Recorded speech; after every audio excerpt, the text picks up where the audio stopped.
அதனால் அந்த விவசாய சின்னம் தான் நம்மளோட முதல் கதாநாயகன். ரெண்டாவதா நம்மளோட வாக்குச்சாவடி முகவர். ஏன்னா நம்ம வாக்கு கேட்க போகும்போது அந்த வாக்ககத்தில் யார் முகம் தெரிய போகுதுன்னா அந்த வாக்கு ஓட்டு போட போகும்போது, ஏன்னா மக்களோட மனநிலை முழுக்க அப்படி தான் இருக்குது. உள்ள நுழைஞ்ச உடனே அங்கே யாரை பார்க்குறாங்க.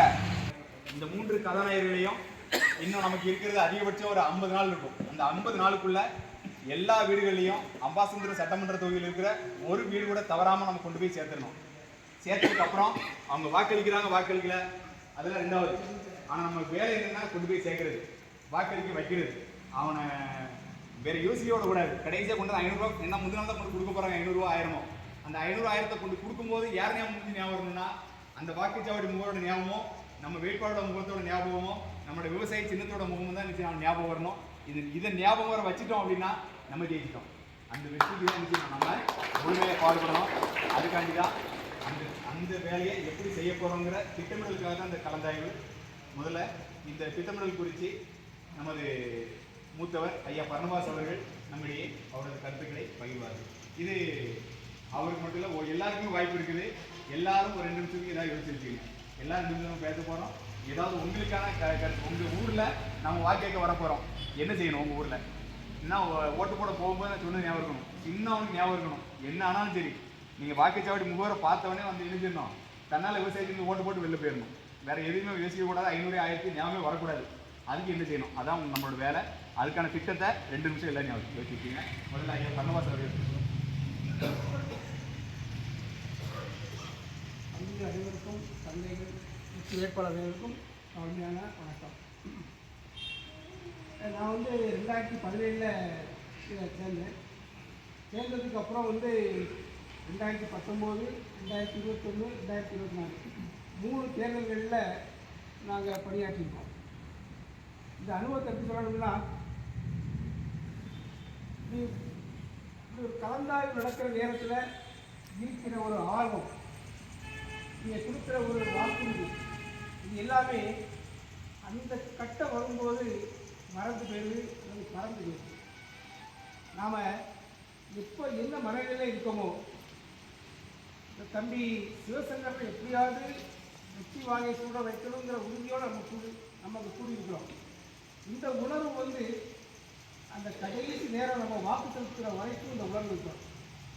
ஏதோ கூப்பிட்டாங்க, சாரஸ் கூப்பிட்டாரு, அல்லது அடுத்த தம்பிகள் கூப்பிட்டாங்க, இவங்களுக்காக வந்து கூடாமல் உண்மையிலே ஒரு உணர்வோடு கூடியிருக்கிறோம். உண்மைக்கு இந்த உணர்வு வந்து கடைசி நேரம் வரைக்கும் நம்ம கொண்டு செலுத்தணும்.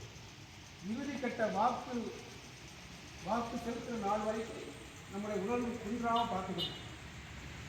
கடந்த காலங்களில் வந்து கலந்தாய்வு நடக்கும்போது நல்ல ஆர்வமாக அவரோட கருத்தை வந்து ரொம்ப எழுச்சியோடு இருக்கிறீங்க. ஆனால் அந்த வாக்கு கேட்க போகும்போது நாம் எத்தனை பேர் கூடுறோம் ரொம்ப கேள்விக்குரியாது. அவரவருக்கு எல்லாருக்குமே வேலைப்பளு இருக்குது. வேலை இல்லாத யாருமே கிடையாது. ஆனால் வந்து இந்த காலகட்டத்திலேயாவது ஒரு கடைசி ஒரு 10-15 நாட்கள் நம்முடைய வேலைகளாக கொஞ்சம் ஒதுக்கி வச்சுட்டு நம்முடைய இனத்துக்காக, நம்முடைய மொழிக்காக நாம் நிற்கிறோங்கிற எண்ணத்தில் நாம் இருக்கணும். ஏன்னா இந்த காலகட்டம் வந்து மிக மிக முக்கியமானது. இது ஒரு நமக்கு வந்து கையளிக்கப்பட்ட ஒரு நேர்த்தியான காலகட்டம், ஒரு நம்பிக்கையான ஒரு காலகட்டம். இந்த காலகட்டத்தை விடக்கூடாது. இது உண்மையிலே வந்து ஒரு நல்ல நேரம். இந்த தேர்தல் வந்து நமக்கு தான் கையளிக்கப்பட்டிருக்கு. இதை நாம் எப்படி கொண்டு சேர்க்கணுங்கிறது தான் நாம் எடுக்க வேண்டிய முடிவு. இதில் வந்து தயவுசெய்து உங்கள் அனைவரும் கேட்டுக்கிறது என்னென்னா, அந்தந்த பகுதிகளில் உங்களோட நாங்கள் சென்னைக்கு வந்து சீமான் தம்பியோட வந்து ஒரு கலந்தாய்வு பேசும்போது அவர் சொன்ன ஒரே வார்த்தை, நீங்கள் ரொம்பலாம் அலையாதீங்க, உங்கள் வாக்ககம் எல்லாருக்கும் ஒரு சாவடி இருக்கும். அந்த வாக்ககத்தில் உள்ள எண்ணிக்கையை போன தடவை எத்தனை வாக்கு வாங்கியிருக்கோம், நாம் தமிழர் கட்சி எவ்வளோ வாங்கியிருக்கு, இதை விட பல மடங்கு நான் என்னுடைய வாக்ககத்தை நான் வாங்கி காட்டுறேன். இது இப்படி வந்து இதை நீங்கள் வந்து மனசில் வச்சுக்கிட்டு உங்கள் வாக்ககம் போது குறிப்பிட்ட பகுதியாக இருக்கும், அந்த பகுதியில் முழுமையாக நீங்கள் செயல்படுங்க. மேற்கொண்டு நம்ம வாக்காளர், நம்ம தம்பி வேட்பாளர் வரும்போது நான் அந்த பகுதியில் உள்ள அனைவரும் சேரணும். ஏன்னா முன்ன மாதிரி ஒரு 10 பேர் 15 பேர் கூடுனா அது இனி ரசிக்காது. இனி வரும் காலகட்டம் நம்ம அப்படியே எண்ணிக்கையில் இல்லை. இப்போ நல்ல எண்ணிக்கையில் இருக்கிறோம், ஏகப்பட்ட எண்ணிக்கையில். இந்த எண்ணிக்கை காட்டணும் மக்களுக்கு, அரசியல் பண்ணணும், வேறு வழியே கிடையாது. இது கூட்டத்தை காமிக்கிறது ஒரு அப்படி கிடையாது, கூட்டத்தை காமிச்சே ஆகணும். மக்கள் அதான் விரும்புகிறாங்க. அதனால் வேட்பாளர் வரும்போது குறைந்தபட்சம் ஒரு 100 பேராவது இருக்கிறாங்க. தம்பிமார்கள் நிறைய பேர் இருக்கிறாங்க. அதில் வெளியே வர்றதுக்கு கொஞ்சம் அவங்களோட அச்சம் இருக்குது. இந்த அச்சத்தை போக்க வேண்டியது இந்த குழுமி இருக்கிற நம்ம ஊருடைய கடமை.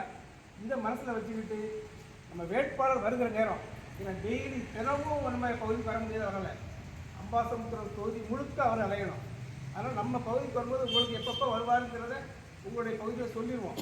அந்த நாளைக்கு கண்டிப்பாக குறைந்தபட்சம் 100, 5 நிலவரம் இருக்கலாம், குறைந்தபட்சம் 100 பேராவது அவருடன் சென்று வாக்கு சேகரிக்க வேண்டியது நமது கடமை. அதை மனசில் வச்சுக்கிடுங்க. ஏன்னா நான் கூப்பிட்டா வரமாட்டேங்கிறேன் அப்படின்னா நம்ம சொல்லணும். எப்படி நம்மளுடைய இப்போ நம்ம இனத்துக்கு உண்மையிலேயே ஒரு அச்சுறுத்தல் பார்த்தீங்கன்னா, நான் இன்னைக்கு சமீபத்தில் எல்லாரும் பார்த்துருப்பீங்க, ஒரு தெலுங்கு சமுதாய கூட்டம் நடக்குது. அவர் நம்ம தமிழ்நாட்டில் அவர் பேசுகிற பேச்சை பார்த்தீங்கன்னா ரொம்ப ஆச்சரியமாக இருக்கு. நம்ம எப்படி நம்ம இப்படி இவ்வளவு இன உணர்வு இல்லாமல் நம்ம இருக்கோம்.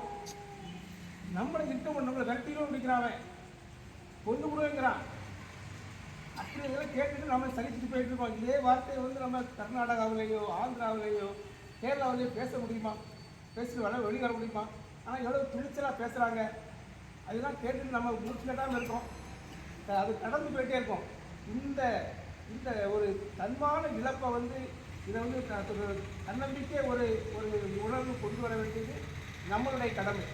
இதெல்லாம் புரிஞ்சுக்கிட்டு தயவுசெய்து தமிழ்மார்கள்ட்டையும் தங்கைகிட்ட கேட்குறது ஒன்று தான், நீங்கள் உங்களுடைய சொந்த வேலைகளெல்லாம் கொஞ்சம் ஒதுக்கி வச்சுட்டு காலையில் உள்ள வேலைக்கு போகலாம்.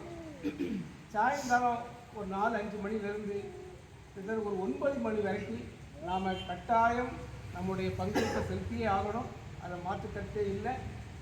நம்ம நம்முடைய உடல் உழைப்பையும் போடணும், உங்களால் இயன்ற பொருள் உதவியும் கொடுக்கணும். ஏன்னா பணம் இல்லாமல் ஒன்றுமே இல்லை.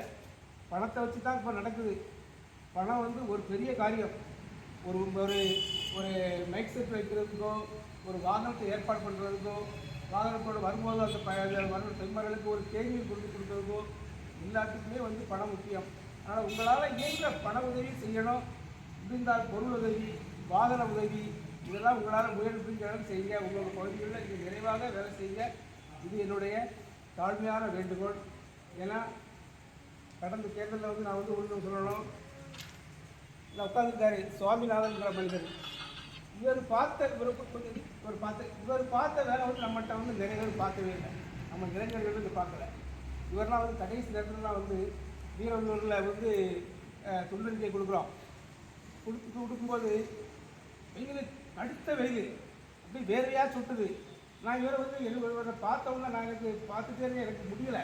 ஆனால் அவரை என்ன சொன்னேன், ஏன் நீங்கள் தயவுசெய்து நீங்கள் கிளம்புங்க, நீங்கள் இது கூட வர வேண்டாம். ஏன்னா எனக்கு பயம் என்னன்னா, இவர் நல்ல வயசாளி, இப்படி இளைஞர் மாதிரி அங்கே கொடுத்தாரு, அந்த வீட்டுக்கு கொடுத்தாரு, இந்த வீட்டுக்கு கொடுத்தாரு. சப்போஸ் இந்த வெயிலில் ஏதாவது கிறங்கிட்டாருன்னா அப்படின்னு அவரை வீட்டுக்கு அனுப்பி வச்சேன். அந்த அளவுக்கு அவர் வேலை செய்கிறார். அவர்கிட்ட இருக்கிற உணர்வு ஏன் நம்மகிட்ட ஒரு இளைஞர்கிட்ட இல்லை அப்படிங்கிற ஒரு வருத்தமானது. அதனால் அந்த இந்த குறையை நீக்கிவிட்டு இந்த தடவை கண்டிப்பாக இளைஞர்களாக நீங்கள் எல்லோருமே உங்கள் பகுதியில் கண்டிப்பாக வேலை செய்ய. தமிழ் வாழ்க்கை இந்த துண்டறிக்கைகள் இருக்கும். துண்டறிக்கைகள் இல்லாத வீடே கூடாது. நமக்கு எல்லா வீடுகளையும் நம்மளுடைய துண்டறிக்கையை கொண்டு சேர்க்கணும். நம்முடைய வேட்பாளருடைய முகத்தை காட்டணும். நமது சின்னத்தை பதிய வைக்கணும். ஒரு தடவை இல்லை, 2 தடவை இல்லை, 3 முறை எத்தனை தடவை போவோம், அந்த வீட்டுக்கு போவோம். நம்முடைய சின்னத்தையும் நம்ம வேட்பாளர் முகத்தையும் பதிய வச்சு, இது ஒரு நல்ல சந்தர்ப்பம். இந்த சந்தர்ப்பம் நழுவ விட்டுறக்கூடாது.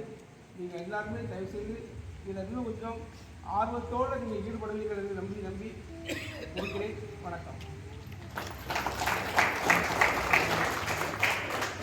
அடுத்ததாக சுற்றுச்சூழல் பாசறையில் மாநில இணை